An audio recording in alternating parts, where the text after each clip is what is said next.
네, 여러분, 형사소송법 강의 시간입니다. 지난 시간까지는 저희가 압수수색의 의, 그리고 압수수색의 요건, 그리고 압수수색의 대상에 대해서 살펴보았습니다. 이번에는 압수수색의 절차에 대해서 살펴보도록 하겠습니다. 먼저 압수수색을 하기 위해서는 압수수색 영장을 발부받아야 하는데요. 압수수색 영장을 발부받기 위해서는 검사가 압수수색 영장을 청구해야 되지요. 그래서 압수수색 영장의 청구서를 잠깐 살펴보고 오겠습니다. 네, 화면 봐주시면 제목이 압수수색 검증 영장 청구해서 보통 압수수색은 검증과 더불어서 압수수색 검증 영장으로 그렇게 되어 있는 경우가 많이 있죠. 검사에 의해서 법원에 청구를 하게 되는 것이고요.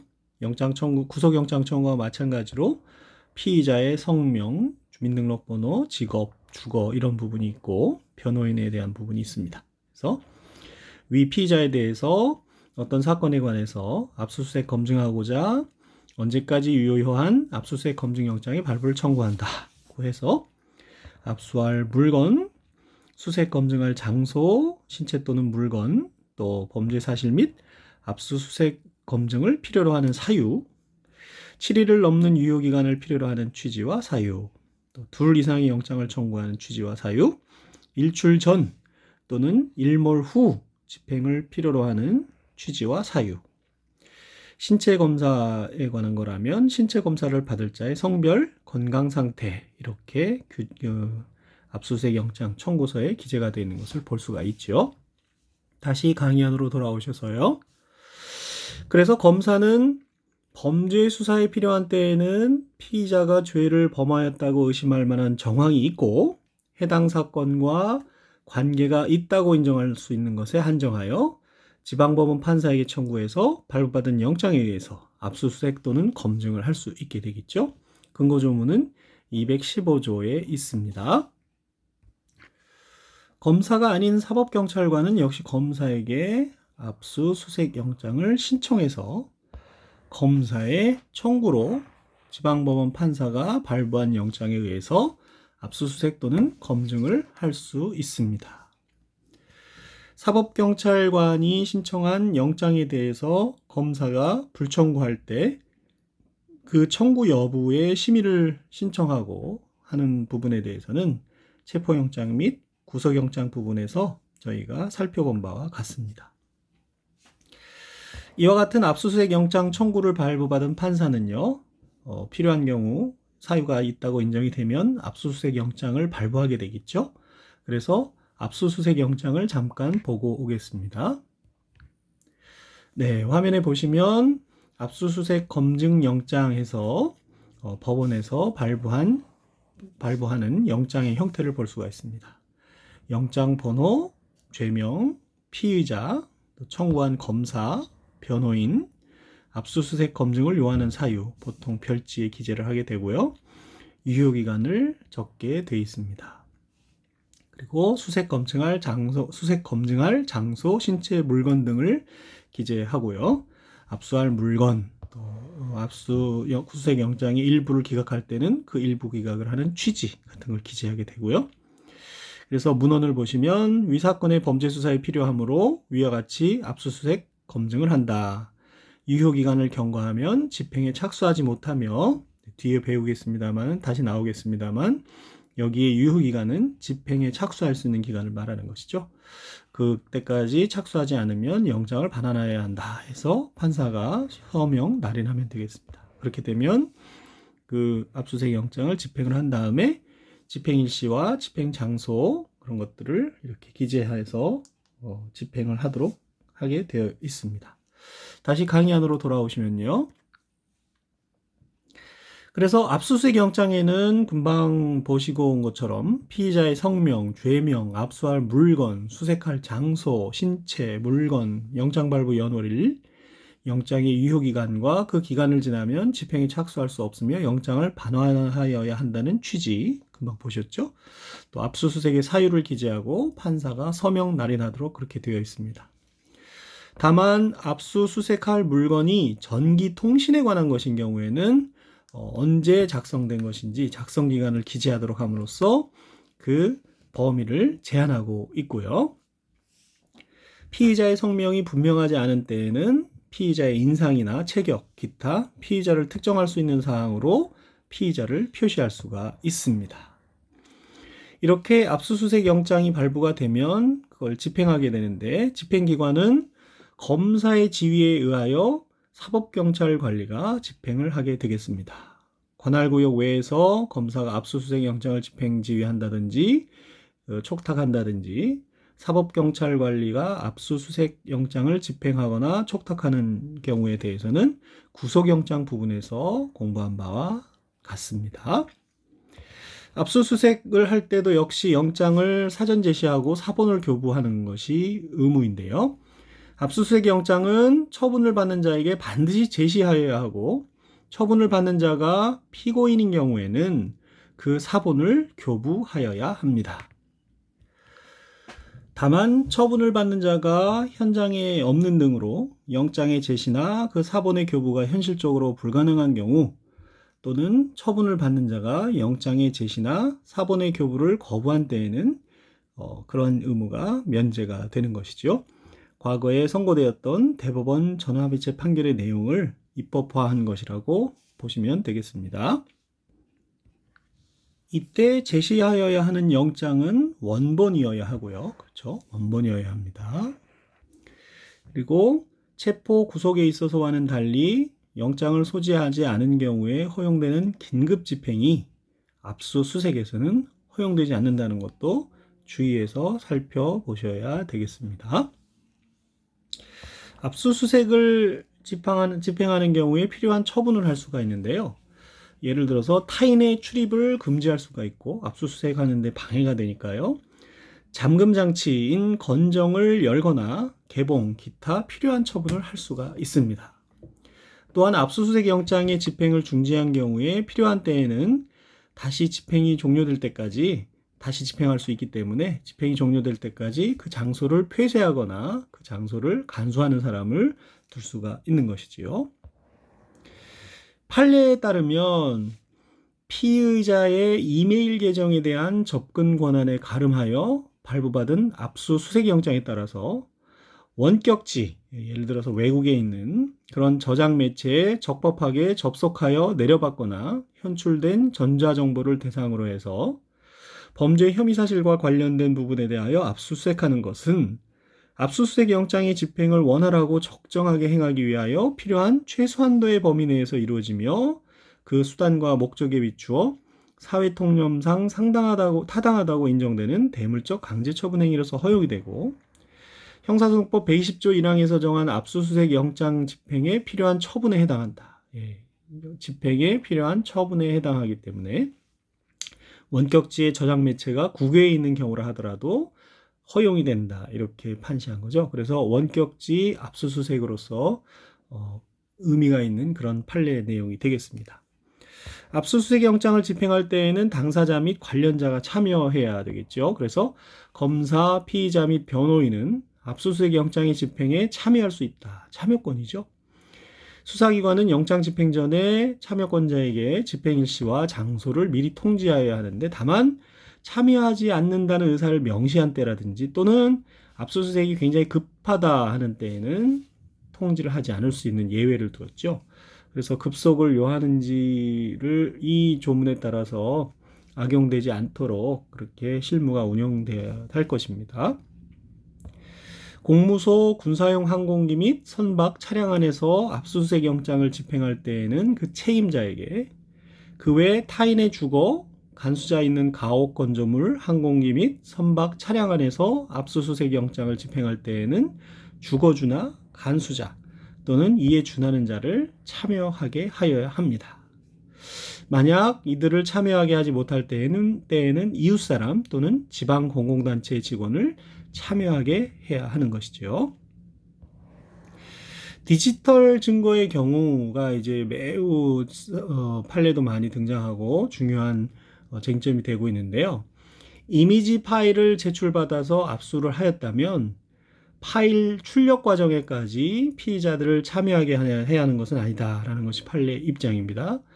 이미지 파일을 제출받았으면 그 이미지 파일을 출력하는 것 자체에는 거기까지 참여시킬 필요는 없다라는 것이죠. 다시 이미지 파일이라든지 디지털 증거의 디지털 증거를 포함한 전자정보에 대해서 한 집행에 대해서는 다시 아래에서 보도록 하겠습니다.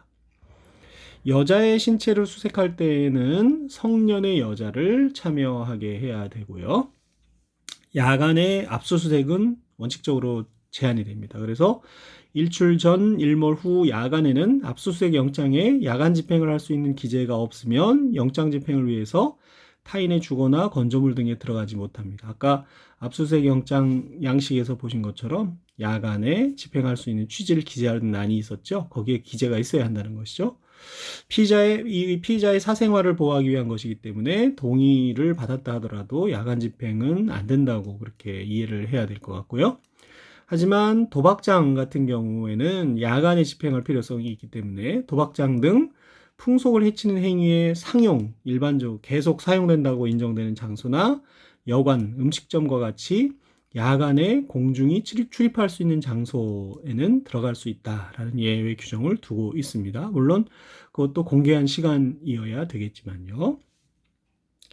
압수수색 영장을 집행한 후에는 몇몇 조치들이 필요한데요. 먼저 수색을 한 경우에 증거물 또는 몰수할 물건이 없는 때에는 그 취지의 증명서를 교부해야 됩니다. 물건이 없었다는 증명서를 교부를 해야 되고, 증거물이나 또는 몰수물을 압수를 하게 되면 압수물 목록을 작성을 해서 소유자, 소지자 및 보관자 등에게 교부하여야 합니다.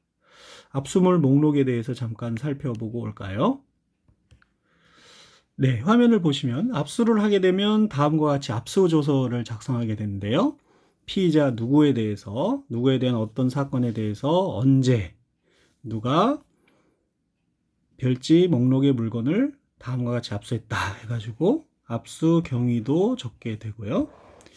예를 들어서 피의자가 피해자로부터 절취한 무슨 물건을 임의 제출해서 압수한다, 이런 식으로. 이거는 임의 제출의 경우이고, 압수수색 영장을 집행한 경우에도 압수수색 목록을 작성하게 됩니다. 그래서 압수하는 과정에 참여했던 사람을 이렇게 적어줘야 되고요.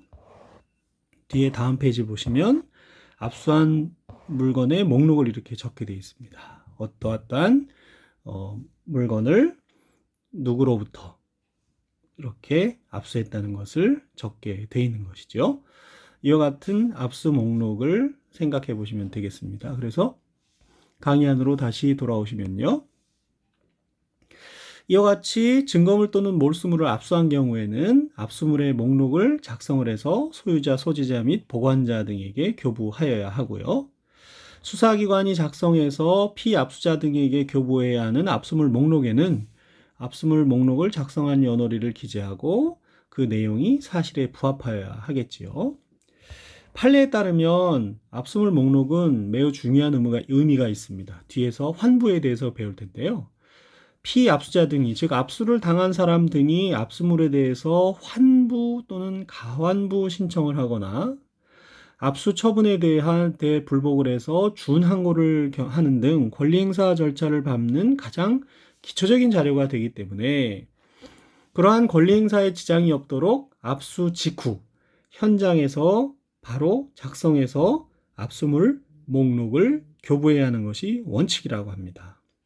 작성월일을 누락한 채 일부 사실에 부합하지 않는 내용으로 작성을 해서 압수수색이 종료된 지 5개월이나 지난 뒤에 압수물 목록을 교부하는 행위는 형사소송법이 정한 바에 따른 압수물 목록 작성 교부에 해당하지 않는다, 이렇게 판시한 바가 있고요. 그와 같은 압수물 목록을 교부하는 외에 앞에서 보신 것처럼 압수수색 영장의 집행을 마친 때에는 압수조서를 작성을 하게 됩니다. 압수 경위를 비롯해서 참여인 같은 걸 기재하는, 그렇게 되는 것이죠.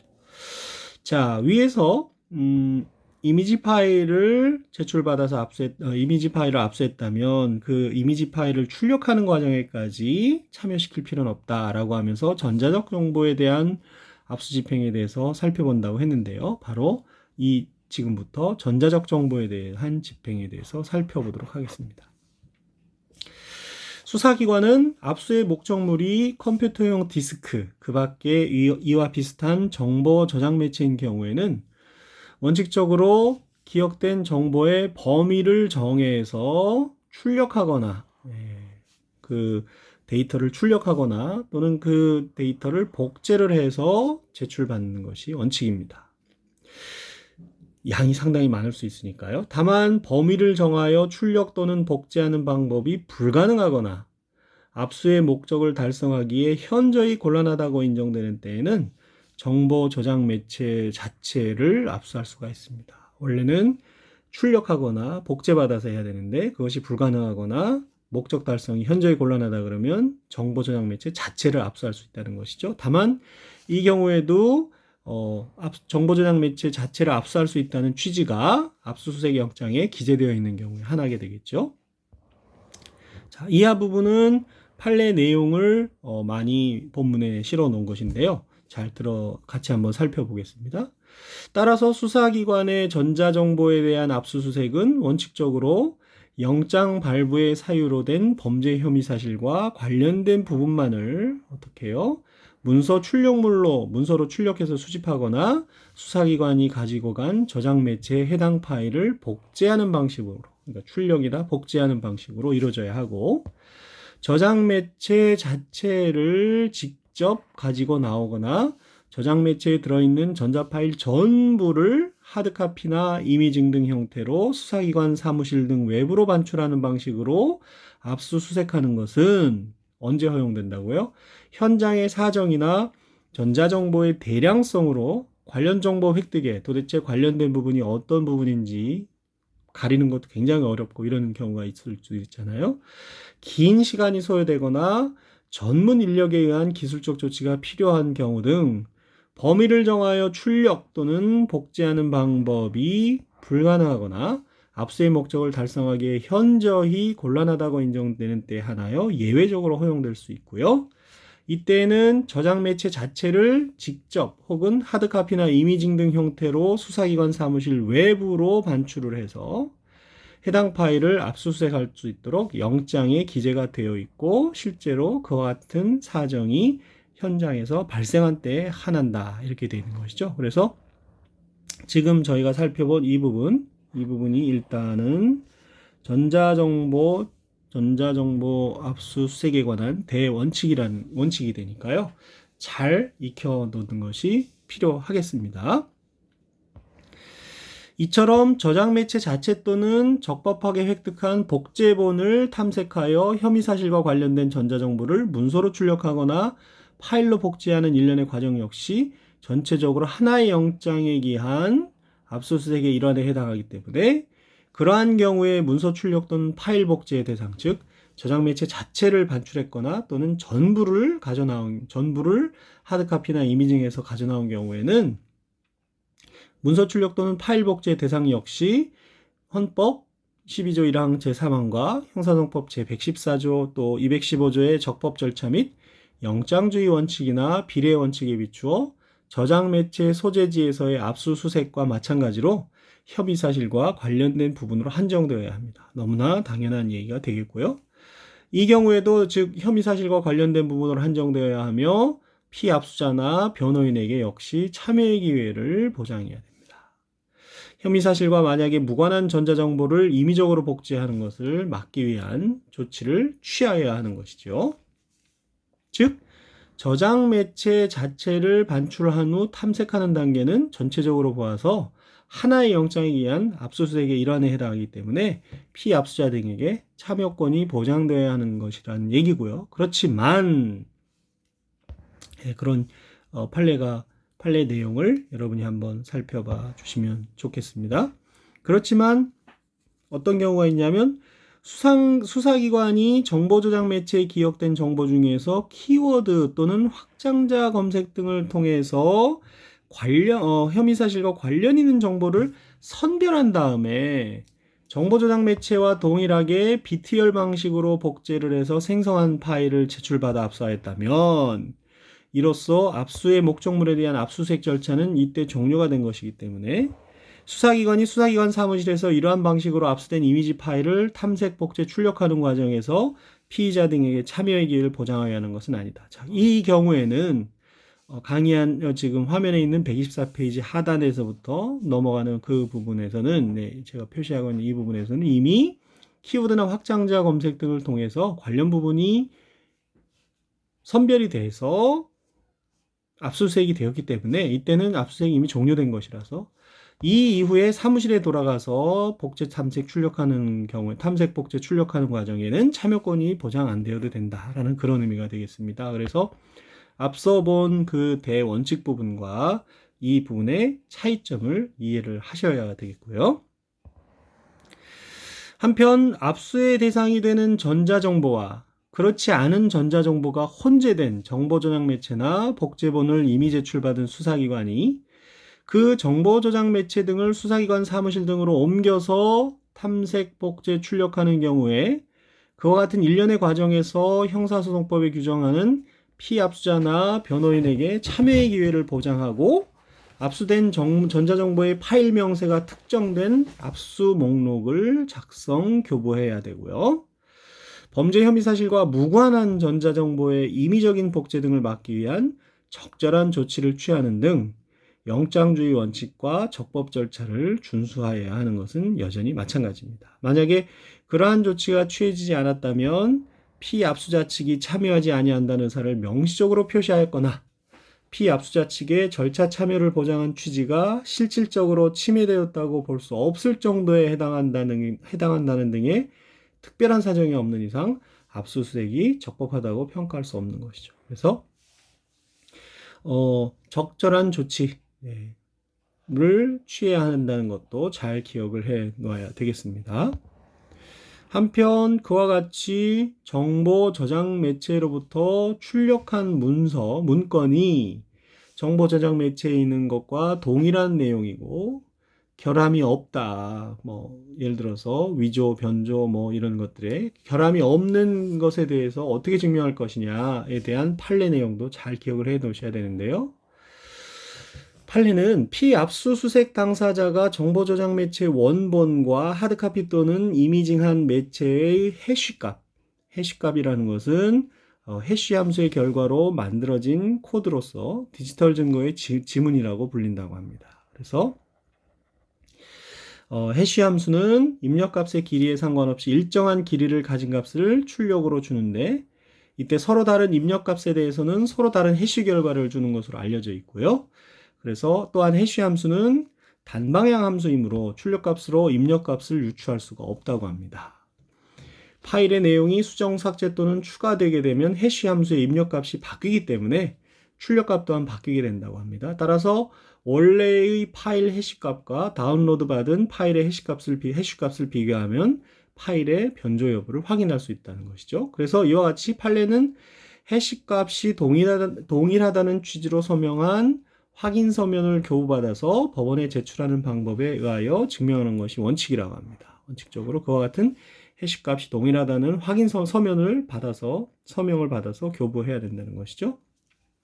근데 이러한 방법에 의한 증명이 불가능하거나 현저히 곤란한 경우에는 정보 저장 매체 원본에 대한 압수, 봉인 해제, 하드카피 또는 이미징 등 일련의 절차에 참여한 수사관이나 전문가 등의 증언에 의해서 첫 번째는 서명이 들어있는 확인 서면을 교부받는 것이고 원칙이고 그렇지 않은 경우 증언 또는 법원이 원본에 저장된 자료와 증거로 제출된 출력 물건을 대조하는 방법으로 법원이 스스로 대조하는 방법으로 무결성, 동일성을 인정할 수 있다고 합니다. 이것도 잘 기억을 알아놓으셔야 되겠습니다.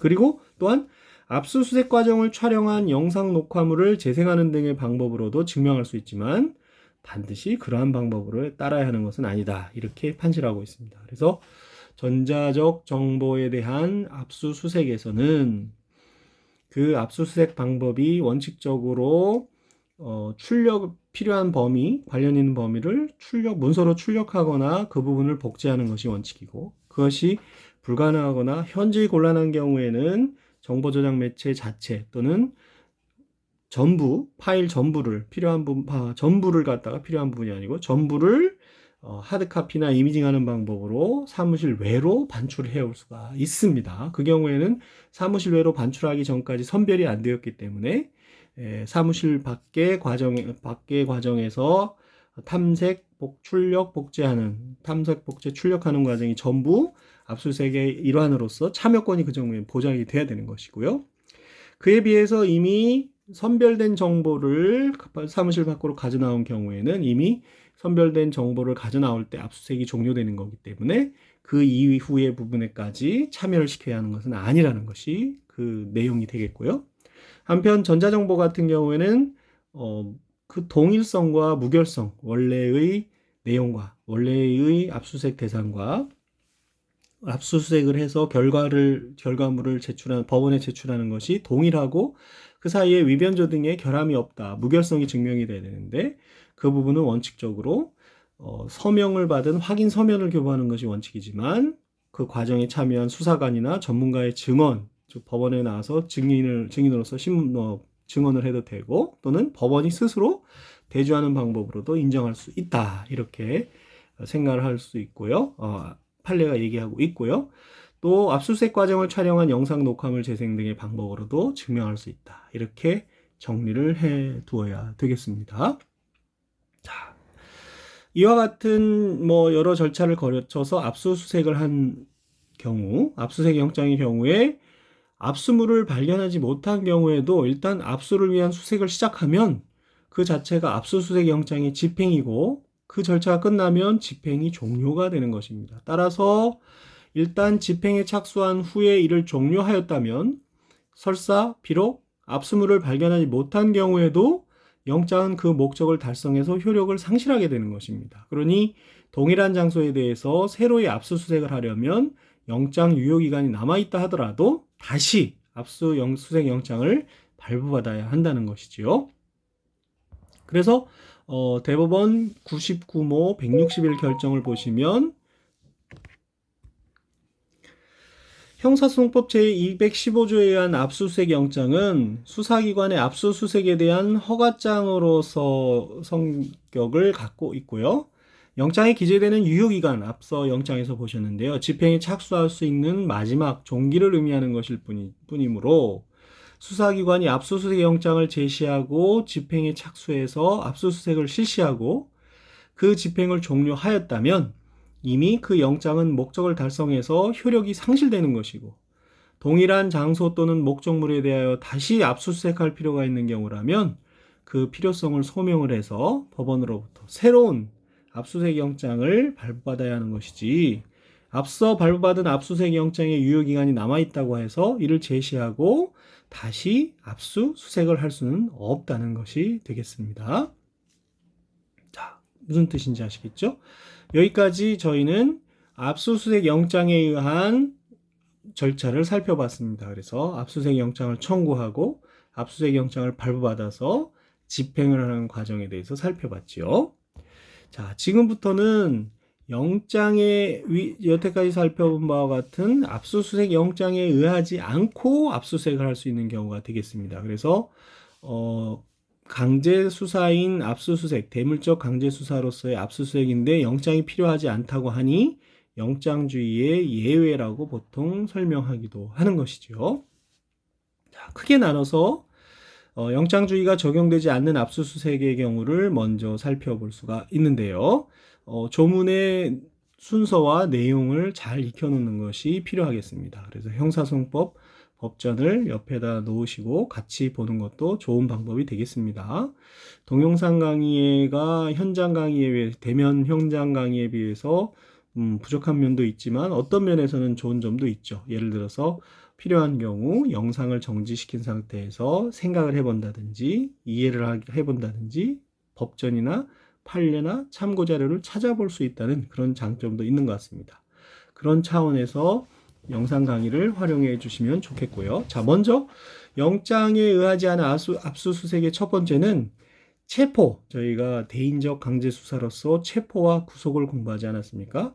그와 같이 피의자를 체포하거나 구속하려고 하는 경우에 그 체포하거나 구속하려는 피의자를 찾아야 되는 피의자 수색의 경우가 있습니다. 그래서 검사 또는 사법경찰관은 체포영장에 의한 체포, 또 긴급체포 및 현행법인의 체포 규정에 의해서 피의자를 체포 또는 구속영장에 의하여 구속하는 경우, 구속까지 포함됩니다. 필요한 때에는 수색영장 없이, 그렇죠? 영장 없이 타인의 주거, 가옥, 건조물, 항공기, 선박 차량 안에 들어가 피의자 수색을 할 수가 있습니다. 다만 영장에 의한 체포나 영장에 의한 구속을 하는 경우에 피의자 수색은 여유가 어느 정도 영장을 발부받을 여유가 있는 경우이기 때문에 수색영장을 미리 발부받기 어려운 긴급한 사정이 있는 때에 하나는 것으로 규정이 되었습니다. 그래서 단서 조문이 헌법재판소의 결정 내용을 입법한 것입니다. 그래서 과거에는 영장에 의한 체포나 구속의 경우에도 수색영장 없이 할 수 있었는데 이제는 영장에 의한 체포나 영장에 의한 구속의 경우에는 미리 수색영장을 발부받기 어려운 사정이 있는 경우에 하나는 것이죠.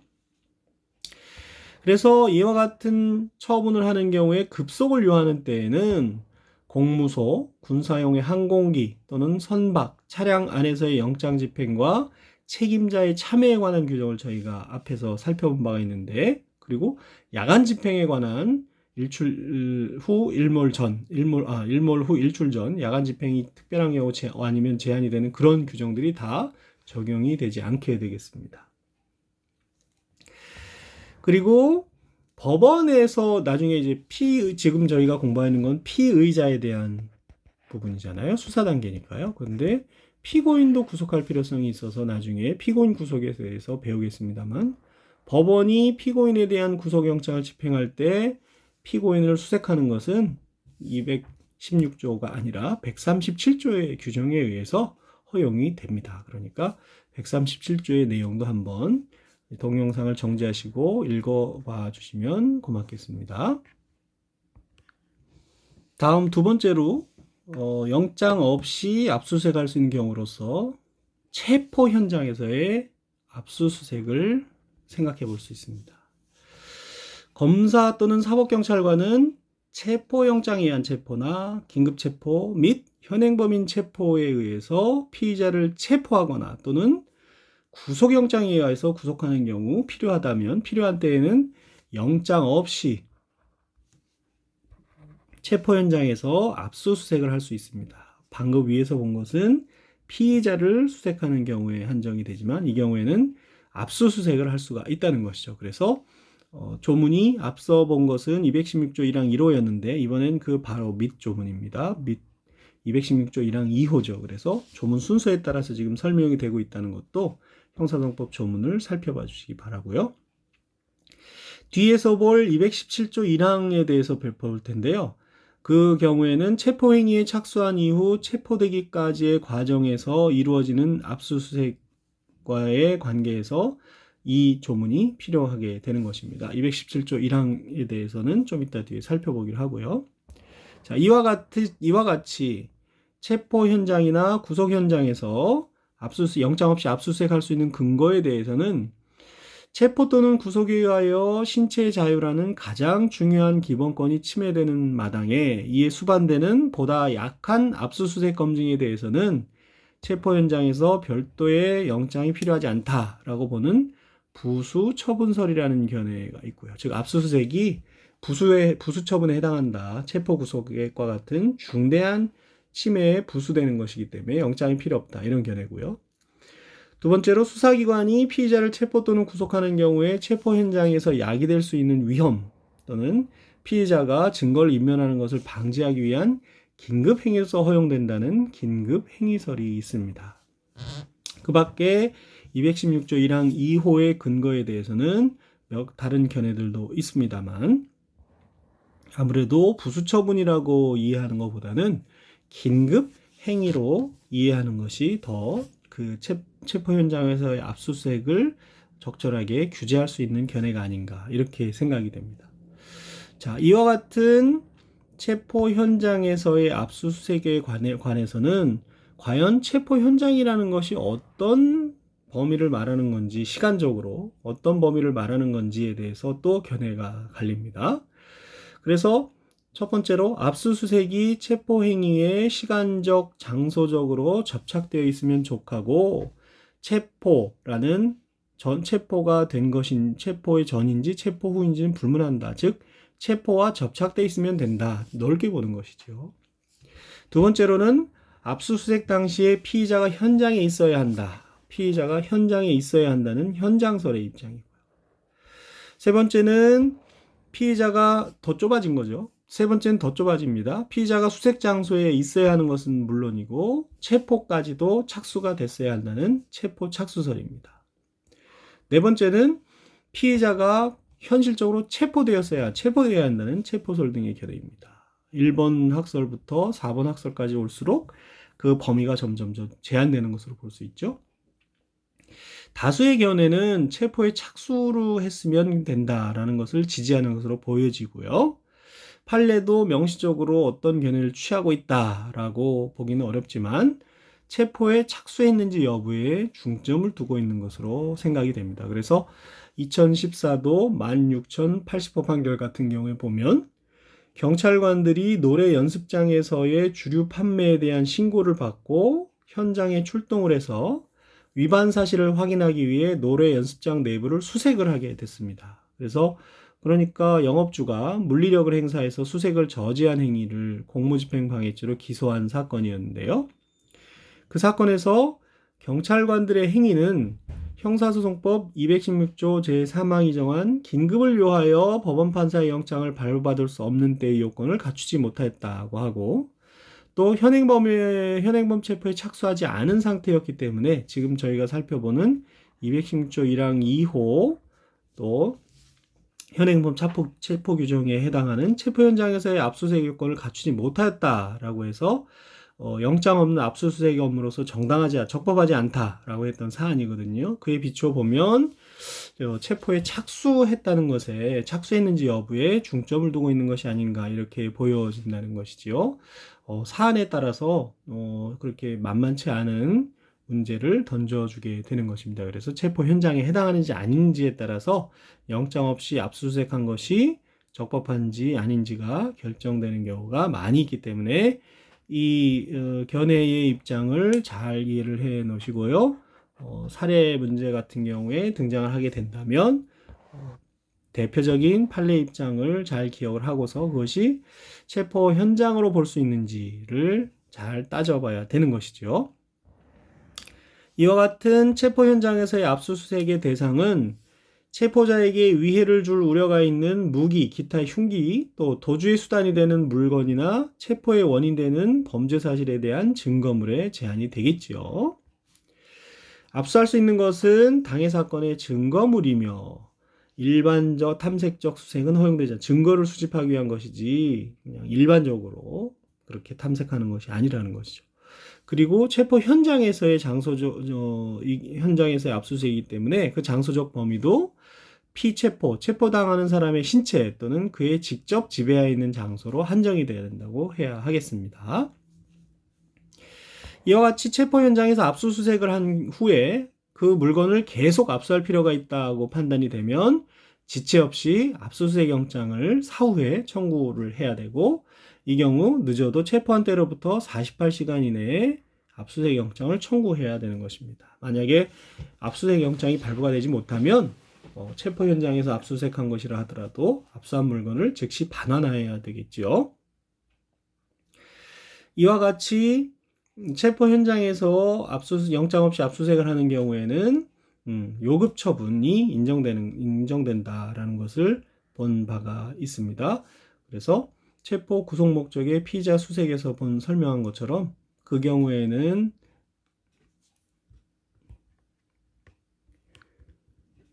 요급 처분으로서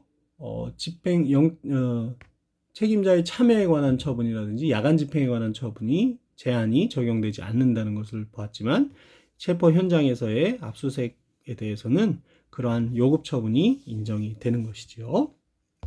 자, 그래서 두 번째로는 체포 현장에서의 압수수색에 대해서 살펴봤고 체포 현장의 의미가 무엇인지 넓게 보는 견해부터 좁게 보는 견해가 있다는 것을 기억을 하셔야 되고 시간적으로요. 장소적으로도 피의자의 신체나 피의자가 직접적으로 지배하는 범위 이렇게 제한적으로 이해를 해 놓아야 되겠습니다.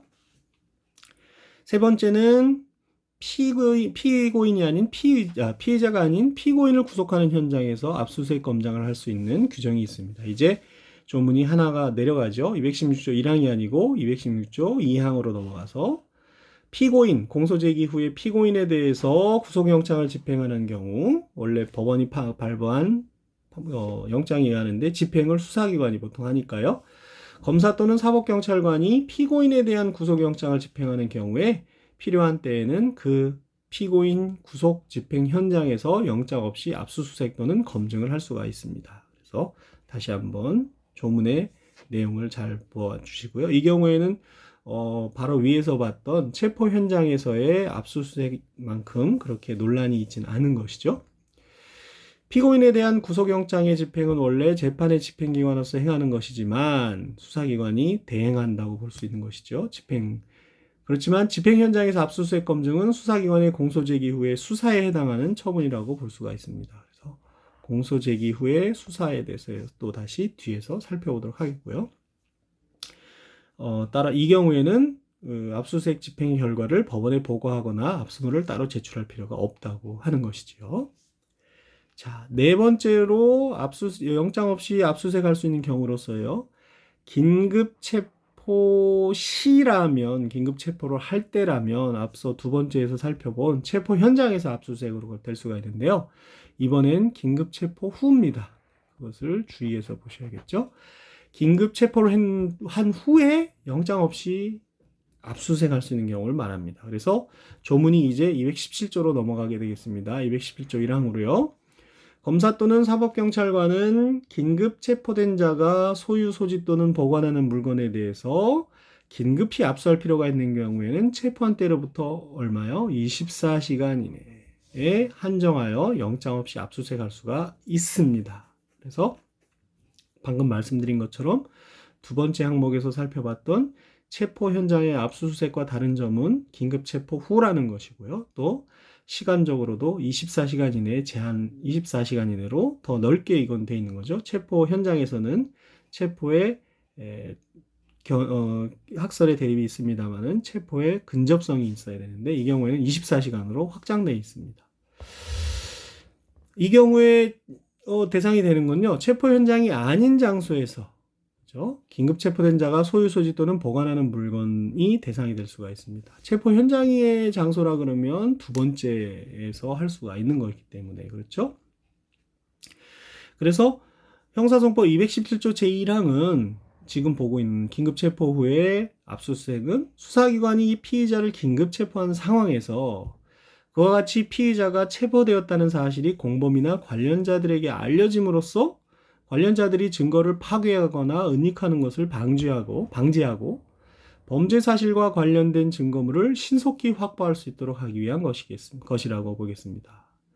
그래서 이 규정에 따른 압수수색 또는 검증은 두 번째 살펴본 체포 현장에서의 압수수색 또는 검증을 규정하고 있는 216조 1항 2호와 달리 체포 현장이 아닌 장소에서도 긴급 체포된 자가 소유, 소지 또는 보관하는 물건을 대상으로 할 수 있는 것이죠.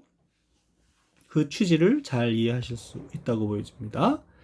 자, 이 경우에도 검사 또는 사법경찰관이 긴급체포 후 영장 없이 압수수색한 물건을 계속 압수할 필요가 있는 경우에는 지체 없이 압수수색 영장, 사후 영장을 청구하여야 하고 이 경우 체포한 때로부터 역시 48시간 이내에 사후 영장을 청구하여야 됩니다. 만약 압수수색 영장을 발부받지 못하게 되면 압수한 물건을 즉시 반환하여야 되겠죠. 이에 위반하게 되면 위법수집 증거에 해당해서 유죄 증거로 당연히 사용할 수 없게 되고요. 이 경우 영장주의 원칙에 위반한 위법이 크기 때문에 설사 피고인이나 변호인이 증거로 함에 동의하는 부분에 대해서는 다음 학기 증거법 시간에 또 자세히 배우겠습니다만 동의하더라도 역시 증거 능력이 없게 된다는 것이 판례의 입장입니다. 이에 대해서는 위법수집증거 배제법 측에서 자세히 공부하게 됩니다. 자, 이와 같은 긴급 체포 후의 압수수색은 체포나 구속의 수반돼서 이루어지는 것이 아니고 그 후에 이루어지는 것이기 때문에 긴급 압수수색이라고 볼 수 있고요. 217, 지금 공부하고 있는 217조에 의한 긴급 압수수색의 경우에는 과연 참여권과 야간 집행의 제한이 적용되느냐 아니냐에 대해서 다툼이 있을 수 있는데요. 적용이 되지 않는다고 볼 수 있습니다. 그래서 예를 들어서 주거주 간수자 또는 이에 준하는 자의 참여에 관한 규정, 그리고 야간 집행의 제한에 관한 규정을 준수하여야 적법 집행이 되는 것이죠. 제가 조금 헷갈리게 설명을 드렸는데 요급 처분의 규정이 적용되지 않기 때문에 규정을 준수해야 된다는 것이죠. 그래서 참여와 야간 집행이 제한이 된다. 긴급 체포한 다음에 24시간 내라 하더라도 야간 집행이 안 되는 것이고 참여를 시켜야 된다는 그런 의미입니다. 네, 다시 그렇게 명확하게 다시 설명을 드리고요. 그런데 계속 압수할 필요성이 있어서 압수수색 영장을 48시간 내에 청구했고 압수수색 영장이 발부가 되었다면 법관이 사후 추인한 거 아니냐, 야간 집행에 대해서, 그리고 참여권이 배제된 거에 대해서 추인한 것이 아니냐, 이렇게 볼 수 있는, 이해가 할 수 있는 판례가 있습니다. 그래서 2017도 1309호 판결을 보시면 그와 같은 취지로 이해할 수가 있겠습니다만 이것을 일반화할 수 있는지는 다소 저는 의문의 여지가 있다고 생각이 됩니다. 그래서 야간 집행과 참여권의 배제 규정이 원칙적으로 적용이 돼서 허용이 되지 않지만 사후적으로 영장 발부에 의해서 추인된 것으로 볼 수 있는 그런 사례가 있기는 있다. 이렇게 말씀을 드릴 수 있겠고요. 이와 같이 네 번째 긴급 체포 후에 긴급 압수수색에 이어서 다섯 번째는 임의 제출물 및 유류물의 압수입니다. 이 부분도 최근에 휴대폰을 임의 제출했던 경우와 관련해서 판례가 많이 등장을 하고 있는데요. 다섯 번째로는 영장 없이 검사 또는 사법경찰관이 피해자 등이 유류한 물건이나 소유자, 소지자 또는 보관자가 임의로 제출한 물건을 영장 없이 압수할 수 있는 경우가 있습니다. 그래서 218조에 임의 제출물의 압수 이렇게 보통 부르죠. 그래서 임의로 제출한 물건도 일단 제출하면 압수로서의 효력이 발생을 해서 제출자가 함부로 가져갈 수 없게 됩니다. 그런 의미에서 압수에 해당이 되는 것이고요. 체포 현장 및 범죄 장소에서의 유류물이나 임의 제출물도 218조의 적용 대상이 될 수가 있습니다. 그러니까 체포 현장에서 압수수색도 가능하지만 임의로 제출한다 그러면 218조에 의해서 압수할 수도 있는 것이죠. 한편 218조의 해석상 유류물이라고 하는 것은 점유이탈물, 형법의 점유이탈물 횡령 규정이 있는데 그 점유이탈물보다 더 넓은 개념으로 자기 뜻에 의해서 유기한 물건도 유류물에 포함이 되고 소유자, 소지자 또는 보관자로부터도 이탈된 물건을 유류물이라고 그렇게 할 수 있겠습니다. 자, 임의 제출물의 압수에 관해서 비교적 최근에 선고된 판결들을 좀 주의 있게 보셔야 되는데요. 강의 안에 소개해 놓은 것은 2019도 17,142호 판결로서 범죄를 실행 중이거나 실행 직후의 현행 범인은 누구든지 영장 없이 체포할 수 있고 저희가 현행범 체포 규정에서 살펴봤죠. 한편 검사 또는 사법경찰관은 피의자 등이 유리한 물건이나 소유자, 소지자 또는 보관자가 임의로 제출한 물건을 영장 없이 압수할 수 있으니까요. 지금 저희가 공부하고 있는 것이죠. 결국 두 개 조문을 결합을 해보면 현행범 체포 현장이나 범죄 현장에서도 소지자 등이 임의로 제출하는 물건을 218조에 의해서 압수하는 것이 허용이 되고 임의 제출 물건을 압수한 경우에는 위에서 본 것과 달리 사후 영장이 필요가 없게 된다는 그런 법리를 확인한 판례가 되겠습니다. 자, 임의 제출물 압수로서 유효하기 위해서는 수사기관이 압수하기 전에 임의 제출하는 것이 어떤 의미가 있고 어떤 효과가 있는지에 대해서 알려주고 상대방도 이미 제출할 경우에 압수가 돼서 돌려받지 못한다는 사정 등을 충분히 알고 있는 상태에서 제출이 되어서 제출의 임의성이 분명히 인정되어야 한다는 것입니다. 그래서 2015도 13,726호 판결을 보면 검찰 수사관이 필로폰을 압수하기 전에 피고인에게 임의 제출의 의미, 효과 등에 관하여 고지를 했고 피고인도 필로폰 매매 등 동종 범행으로 여러 차례 형사처벌을 받은 전력이 있어서 피압수물인 필로폰을 임의 제출할 경우 압수가 돼서 돌려받지 못한다는 사정을 충분히 알았을 것으로 보이고 피고인이 체포될 당시 필로폰 관련 범행을 부인하였다고 볼 자료가 없고 검찰 수사관이 필로폰을 임의로 제출받기 위하여 피고인을 기망하거나 협박하였다고 볼 아무런 사정이 없는 점 등에 비춰보면 임의 제출로서 적법하다라고 판시한 사안이 되겠습니다. 한편 피의자가 휴대전화를 임의 제출하면서요. 휴대전화에 저장된 전자정보가 아닌 휴대전화와 연결된 클라우드 등 제3자가 관리하는 원격지에 저장되어 있는 전자정보를 수사기관에 제출한다는 의사로 수사기관에게 클라우드 등에 접속하기 위한 아이디와 비밀번호를 임의로 제공하였다면 클라우드 등에 저장된 전자정보를 임의 제출한 것으로 볼 수 있다라고 판시한 사안이 비교적 최근에 있습니다. 그래서 휴대전화를 임의 제출하면서 클라우드에 접속할 수 있는 정보를 제공했다 그러면 그 클라우드에 있는 정보도 임의 제출한 것으로 볼 수 있다는 그런 취지가 되겠습니다. 이렇게 해서 영장주의가 적용되지 않는 5가지 경우를 살펴봤고요. 한편 6번째로 범죄 장소, 범죄가 이루어지고 있거나 이루어진 직후의 범죄 장소에서 압수수색하는 경우인데 피의자가 그 장소에 있다 그러면 2번째로 살펴본 체포 현장이나 이런 부분으로 이 체포 현장에서 압수수색 또는 체포했다면 긴급 체포 후에 압수수색을 할 수가 있는데 이 경우에는 그와 같이 체포나 구속이 이루어지지 않는 경우가 체포가 이루어지지 않는 경우가 되겠죠. 그래서 조문이 216조 3항에 있습니다. 조문의 위치를 잘 기억을 해 놓으시고요. 범행 중 또는 범행 직후에 범죄 장소에서 긴급을 요해서 판사의 영장을 발부받을 수 없는 때에는 영장 없이 압수수색을 할 수가 있습니다. 이 경우에는 지체 없이 압수수색 영장을 받아야 합니다.